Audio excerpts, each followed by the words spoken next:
Buen día, República Oriental del Uruguay, comenzando esta semana, 16 de octubre del año 2023, en este programa que tiene como nombre Una Pregunta, ¿en dónde estamos? Programa que propone Libertas, primer fundación liberal de nuestro país en defensa de la democracia, la libertad, del Estado de Derecho y la República, todo eso junto, todo eso que es la construcción que Occidente se dio al cabo de siglos, que por supuesto no viene al caso ahora repasar, es enorme el proceso, es complejo, pero que define un proyecto occidental de vida desde aquellas ideas de la República, desde aquella República de Venecia, que tuvo prácticamente 500 años de esplendor en aquella Europa prácticamente hacia el Renacimiento, que más o menos hasta el año 1500, por ahí 1500 y poco, bueno, Venecia es una ciudad importantísima, que es una república. Las repúblicas que se fueron construyendo en el norte de Italia, los proyectos republicanos, aquellos conceptos republicanos de la Escuela de Salamanca. Bueno, en definitiva, todo eso va a fructificar en aquellas revoluciones modernas, y llamamos modernas al periodo de la modernidad, siglo XVIII, digamos segunda mitad del siglo XVIII hacia finales, y el siglo XIX, consagrándose procesos de construcción de estados republicanos, de naciones también republicanas, de monarquías parlamentarias. Básicamente en Estados Unidos nace el primer gran estado republicano democrático, en puridad es el primer estado federal, con unidad, un estado unitario pero federal, de un modelo republicano democrático. En Europa se van a ir dando los procesos también de cambio de aquellas monarquías hacia monarquías parlamentarias y en algunos casos directamente hacia las repúblicas democráticas, como es el caso de Francia, por ejemplo, lo mismo Italia. Lo cierto es que en nuestro continente lo mismo va a pasar a partir de las revueltas independentistas, de los movimientos independentistas, y en Uruguay se va a consagrar la Constitución de la República Oriental del Uruguay en el año 1830, Constitución democrática liberal, democrática republicana liberal, que tendrá sus reformas en el curso del tiempo. Hay todo un proceso histórico constitucional digno de ser estudiado, por supuesto. Empiezo así para entender que este mundo, este mundo occidental, vuelve a estar atacado fuertemente, asediado por un mundo que no quiere este mundo, por un contexto civilizatorio que no quiere a este contexto civilizatorio de las democracias liberales, de la vida liberal. Y está ese enemigo trabajando por dentro de Occidente y por fuera de Occidente. Por dentro de Occidente está trabajando fuertemente desde aquel contexto de Guerra Fría, podemos significarlo por allá por la década del 50,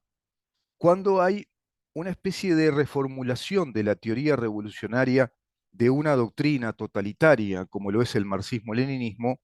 pero que va a asumir formas o ponencias académicas, ponencias filosóficas desde académicos, digamos que de fuerte arraigo y autoridad académica en aquellos años 50, por allá fundamentalmente con la fundación de la New Left Review en 1954, también el movimiento de Frankfurt que va a migrar hacia esa corriente de pensamiento, migrando luego sobre la década del 60 hacia los Estados Unidos, toda una colonia, si vos querés, o un ejército intelectual, de académicos, de historiadores, de filósofos académicos, de filólogos, lingüistas, sociólogos,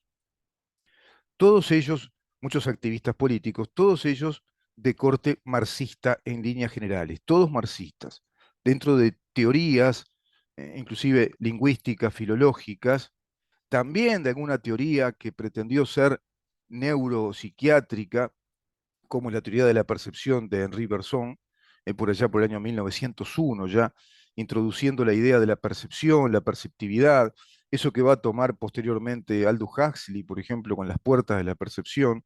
y se van a poner de moda como Ernest Bloch, por ejemplo, otro autor marxista que va a experimentar con el hashish, muchos van a experimentar con psicotrópicos, con drogas, Timothy Leary, un activista también de estos movimientos, y tantos, entre los cuales van a estar ya Noam Chomsky, por ejemplo, de Estados Unidos, y así tantos otros, ¿no? los que siempre mencionamos acá, Herbert Marcuse, Michel Foucault, por ejemplo, Derrida, todos fuertemente arraigados en la teoría más hacia el socialismo marxista, y de ahí va a fructificar, digamos que una idea revolucionaria madre, que es el marxismo cultural. Ese marxismo cultural que está evidentemente abrevando de su fuente original, que es el autor original de esta estrategia, Antonio Gramsci, un italiano periodista que incluso estuvo preso bajo el régimen de Mussolini, que escribió Mis escritos desde la cárcel. Bueno, quedó como un libro voluminoso, en algunas colecciones hay 2 tomos, 3 tomos. Escribía en un diario, que era el diario de él, donde predicaba todas estas ideas revolucionarias, en ese diario que se llamaba L'Ordine Nuovo, el nuevo orden, estableciendo un nuevo orden para el mundo, para su Italia en aquel momento, pero para toda Europa, que era emancipar a las clases sociales más vulnerables, las clases sociales menos privilegiadas y directamente subyugadas, atacadas por el capitalismo patriarcal, digamos, burgués. Bueno, esas clases debían unirse y configurarse en una revolución cultural, no directamente armada para destronar a los medios de producción y ya ir frontalmente a la destrucción del Estado democrático, que ellos consideraban el Estado burgués de la democracia representativa, una democracia imperfecta, algo así como una democracia inacabada, más bien una parodia, o si vos querés, una comedia de la burguesía, simulando que se vivía en un Estado democrático o en una sociedad democrática, pero que en verdad estaba a los servicios de la concentración de los capitales, de la concentración de las riquezas, esclavizando a la clase campesina, a la que buscó unir con los intelectuales, también con las minorías de aquella época, es decir, los que tenían conductas sexuales diversas de las que predominaban, la homosexualidad, por ejemplo, la clase trabajadora, ni que hablar, la clase obrera, trató de vincular todo eso en un concepto emancipador desde lo cultural, prepararse para entender qué es la revolución socialista y cuáles son los planteos del autor que él admiraba profundamente, que consideró su inspirador, que era Carlos Marx, a quien le reformula una estrategia y critica la estrategia que aplicó Lenin en cuanto a ir frontalmente al ataque de los medios de producción, de lo que era la infraestructura en la teoría marxista, sino que él apela a la superestructura. La superestructura, en términos marxistas, es la construcción del Estado desde la cultura de Estado, desde la cultura política, para Antonio Gramsci. La cultura es ese acervo de comprensión, de conocimientos, ese acumulado de costumbres, de usos y costumbres, de tradiciones, pero también de algo muy importante, y acá está lo más importante, de valores, de una escala axiológica que habría que transformar e introducir valores de una revolución, los valores revolucionarios. Y esos valores revolucionarios van a culturizar, es decir, a subvertir o directamente a transformar, de ahí lo de revolución, transformar desde la raíz, cambiar desde la raíz las cosas, cambiar radicalmente las cosas para ir hacia una escala de valores que fuera diametralmente opuesta en materia precisamente educativa, es decir, tomar los sistemas educativos, pero primero para eso tenés que ir adoctrinando a quienes van a ejercer el rol de docentes, y también tomar fundamentalmente desde una concepción marxista de la sociedad y la justicia al sistema judicial de un país, tomando básicamente la educación y la justicia, es decir, subvirtiéndola o radicalmente transformándola, provocás la revolución y, como diría Antonio Gramsci, perdón, Agustín Laje, el resto viene por añadidura, es decir, no es necesario, no esperes que vengan a sacarte tu propiedad privada, que vengan a confiscar bienes y que venga una revolución armada frontalmente, sino que por la vía de la revolución pacífica, como dicen ellos, se va a llegar al mismo resultado e inclusive, llegándose a ese resultado, a posteriori aplicarán la fuerza como modo de blindaje, es decir, para darle sustentabilidad a este proceso revolucionario. Todo esto que te acabo de decir está ocurriendo en Occidente. Está ocurriendo con ese enemigo interno que proviene de todo ese farragoso proceso que trato de resumir lo más didácticamente posible y que se instala en un proyecto de Agenda Global 2030 que proviene a su vez de estas premisas revolucionarias enquistadas en los teóricos y asesores del Partido Demócrata de los Estados Unidos, que es un partido hoy por hoy ya totalmente marxista, de un perfil neomarxista, llamado progresismo woke, o el progresismo liberal woke, le llaman así en los Estados Unidos, o el liberalismo progresista incluso, pero que es de una línea claramente neomarxista, el Estado asistencialista, la renta básica universal, todo esto que está aplicando ahora, por ejemplo, Joe Biden, un Estado sin industria, que deslocalizó la industria, la trasladó primero a China, ahora andan, bueno, por distintas partes del mundo, porque China a su vez ahora desinstala industria para producir más barato también, como se lo hizo en su momento con la apertura de los mercados cuando China le propone al mundo abrirse después de que le robó toda la tecnología posible y la tecnología de vanguardia a Estados Unidos y a otros países occidentales a través de un espionaje, digamos, en una especie de guerra fría, de espionaje brutal, que le roba, bueno, las estrategias, las técnicas, la tecnología del desarrollo industrial militar, la misilística, la informática, la tecnología digital, la tecnología de satélites, armamentos de todo tipo, logística, etcétera. Bueno, todo eso se lo roba directamente. Hay presos por eso. Hay presos directamente considerados enemigos de los Estados Unidos, de origen chino. Se sigue dando de algún modo todo esto, pero hoy ya China avanzó. Volviendo al tema, esta agenda global, que nace de movimientos como el Black Lives Matter, movimiento de negros subyugados, en su comienzo podríamos decir que era lícito históricamente, como cualquier movimiento de reivindicación de aquellas personas que están efectivamente vulneradas, subyugadas por un sistema discriminador, porque hay discriminación, hubo y hay discriminación de parte de cierta población blanca en los Estados Unidos, esto hay que decirlo, claro que la hay, es decir, están evidentemente sectores blancos radicalizados contra poblaciones que ellos llaman de color, y todo eso dio lugar a estos movimientos, pero van a ser cooptados por una doctrina. Lo mismo los movimientos homosexuales, que también eran brutalmente agredidos, directamente hubo matanzas en Nueva York, en Nueva Jersey y en distintos lugares, pero básicamente en las concentraciones urbanas, habían sistemáticas matanzas, apaleos, golpizas por la condición de homosexuales cuando iban directamente fundamentalistas blancos, digamos, hacia lugares donde se concentraba la actividad gay, como ser discotecas, boliches o centros de reunión, restaurantes, bares. Bueno, era un desastre todo eso. Pero todo eso va a ser capitalizado por una doctrina, que es precisamente el marxismo cultural, que le va a dar un sello a esos movimientos naturalmente reivindicatorios de sus mismos derechos, de los derechos que tiene cualquier ciudadano, cualquier habitante en un país que se precie de ser democrático y liberal, porque somos todos iguales ante la ley bajo un régimen de libertades. Esa doctrina se va a convertir en el LGBT, que después va a seguir sumando palabras, siglas, letras, perdón, no palabras, letras, ¿no? LGBTQ, ahora hay una I también, más, y queda el signo de más. Va sumando letras, es una sigla que va sumando letras con un signo final que deja abierta la puerta a mayor integración de distintos grupos considerados, entre comillas, ya en esta época, minorías vulneradas o las minorías menos privilegiadas por el sistema capitalista. Que de sistema capitalista como de democracia liberal cada vez nos queda menos en Occidente, ya es prácticamente una expresión, una especie de giro idiomático, si vos querés, a modo de una frase hecha, pero apenas escarbás un poco, y las características y las condiciones de una democracia liberal bajo un sistema también liberal capitalista, y va dejando que desear. Ese es el enemigo interno. Todo eso es el enemigo interno, y agregale como enemigo interno, brutal, muy peligroso,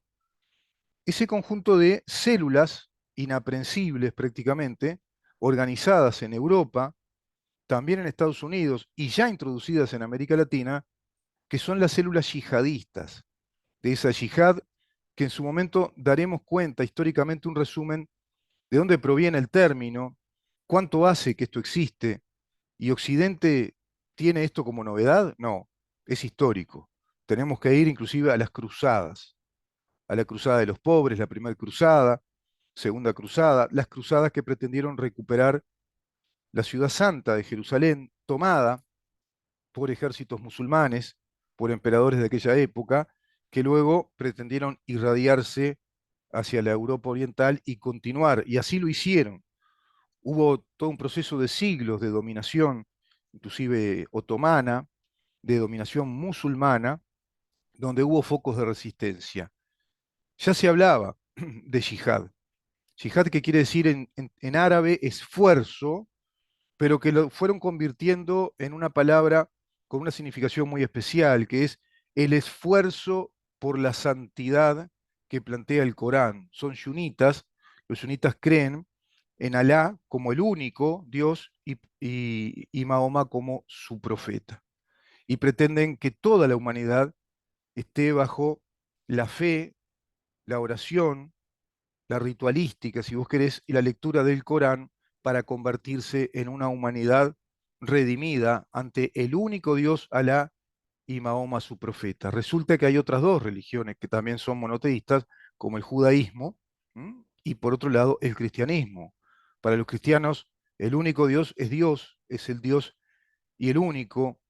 que ha traído el mensaje de salvación, de verdadera salvación, es Jesús, ¿no? Es Jesús Cristo. Después se le cataloga, se le canoniza a ese Jesús que predicó en Galilea. Así era el nombre. En verdad, históricamente jamás hubo un Estado palestino y tampoco hubo un Estado israelí. Estos son consecuencias de nuestros tiempos. Hubo la Galilea, Caldea, también se le decía, o Judea, incluso desde los judíos, y esa Galilea es la que pretenden tomar los musulmanes para hegemonizarla, para absorberla. Fíjate vos de dónde viene todo esto. Bueno, estos movimientos que se van a radicalizar con Al-Qaeda, por ejemplo, Hamas, Hezbollah, y Yihad asume el término de esfuerzo sagrado para una guerra santa. Eso quiere decir, es el esfuerzo por la guerra santa en pos de instalar el credo, la fe en Alá como el único Dios y Mahoma su profeta. Para ellos todos nosotros somos infieles. Así como para los cristianos de las cruzadas, el mundo musulmán, el mundo árabe, era el mundo de los infieles, inclusive el de los judíos, que también fueron expulsados. De ahí que se da, por ejemplo, en España, el marranismo, que eran los judíos que para escapar a esa barbarie, a su vez, modificaban sus apellidos, los españolizaban o castellanizaban, y así pasó con el resto, también en Italia, en Francia, en Inglaterra, donde está lleno de linaje de apellidos de un origen judío, de ahí judío italiano, judío español, judío alemán, judío inglés, etcétera. Evidentemente, ya linajes de generaciones y generaciones que son europeos, evidentemente, como de tantos otros linajes y tantas otras procedencias. Contra ese mundo lucha también este mundo yihadista, pelea porque se siente amenazado por el mundo occidental y pretende destruirlo directamente, destruir a las democracias occidentales liberales, lo dicen así, destruir, temen, desconfían, pero más que desconfiar, le tienen miedo, temor a las democracias liberales occidentales. Y de ahí vamos viendo estos episodios, bueno, terribles, lamentables, de atentados yihadistas en Occidente, como el de las Torres Gemelas, ¿se acuerdan? El 11 de septiembre del 2001, el atentado contra estos edificios que constituye el mayor ataque terrorista, ¿no? Contra los Estados Unidos, que provocaron que el gobierno, por ejemplo, de George Bush, lanzara una intensa ofensiva global contra el terrorismo yihadista. Y no dio resultados. Tiene un efecto similar al de las cruzadas, que provocan un efecto contrario, que provocan reacción a su vez. Se ve acá imágenes, tengo en este documento, una calle de París, instantes después del atentado contra el semanario satírico francés Charlie Hebdo, que lo habíamos mencionado en el programa, el 7 de enero del 2015, se acordarán muchos de ustedes. El ataque fue reivindicado por la red yihadista global Al-Qaeda, en este caso, como respuesta a la provocación contra el Islam, que según el grupo revista, que según el grupo de la revista, cometía al publicar constantemente caricaturas de su autoría referentes al profeta Mahoma. Es decir, eran publicaciones satíricas ironizando determinadas postulaciones fanáticas del yihadismo. No era contra el mundo árabe, ni contra la religión islámica, ni contra el Corán, ni contra Alá, sino que satirizaban la visión que ellos tienen de Alá. La bandera vemos acá de Haish al-Mujahidin,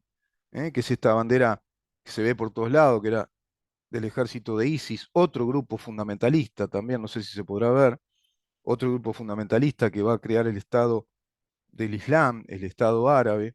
la bandera de Shabbat Fatet Ash-Sham, que es otro grupo terrorista, nombres difíciles de recordar, ¿no? El grupo Shabbat Fateh, que tiene que ver con la Fatah, también, que quiere decir algo parecido, una guerra santa, la guerra de la santidad. Según los informes, una bandera negra utilizada por yihadistas caucásicos en el 2002. Hay gente blanca que se convierte a esta religión, así como hay muchos europeos, norteamericanos, latinoamericanos de Occidente que se convierten de la democracia liberal al marxismo cultural, al neomarxismo, al marxismo-leninismo. Bueno, con esto que estoy diciendo, que tenemos dos grandes enemigos trabajando por dentro, fortísimamente organizados,